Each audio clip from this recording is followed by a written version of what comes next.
Ang tila mong Diyos sampung diwata ring 20 kandidata na ning Queen of San Fernando 2024, king karelang national costume niyang Biyernes May 24. Apin kasi ni Coronation Night, ning sabing pageant ang merapat king Brenzigao Convention Center king San Fernando, Pampanga. Pepakit la namang command at power king stage, ding kandidata kapang rarampa laking swimwear competition.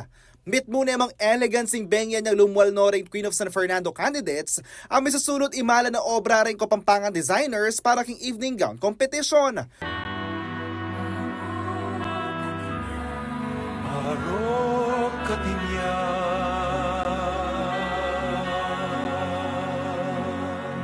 Sumangit din pa magpatindaya king Legon at Gelingan. Atin niya namang malala makabaldugan ng pamidaon Queen of San Fernando, apinini, ang pamanyulong yung inclusivity at kayawsan kontra diskriminasyun, karing miyembru na ng LGBTQIA community.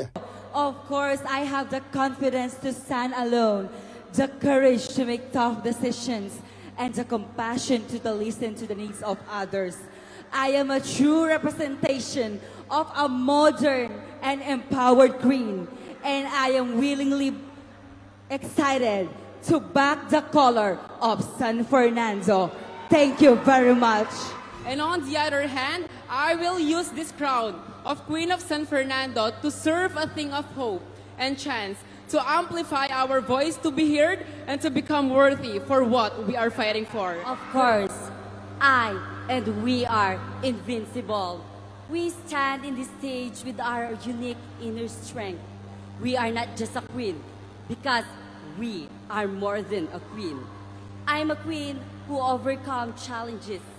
I'm a Fernandina who can stood in the storm. I'm a Kapampangan who doesn't compare myself to anyone. A queen who mastered my faith and the captain of my soul. A queen who has learned to sail my own ship. And of course, a queen has the confidence to embrace ourselves. Mika tribute mo naman para king reigning queen ang may angubye ay CJ Ilustre. Kaya rin na ng kompetisyon, napili ang Queen of San Fernando, second princess si Barbie Abellana ning Bulaon at first princess si Chloe Bondok ning San Jose. Inuli na namang Ace Kiambao ning baliting titulong Queen of San Fernando International kabang ERV Calma Clemente ning Del Rosario ay may koronahan ng timang Queen of San Fernando Earth. Grand winner naman kay mesabing pageant ipatch Muldong Bargamento ning Barangay Santa Lucia. Yakopin kaya kayong talasuyo JM De Jesus, ating pusong makabalen.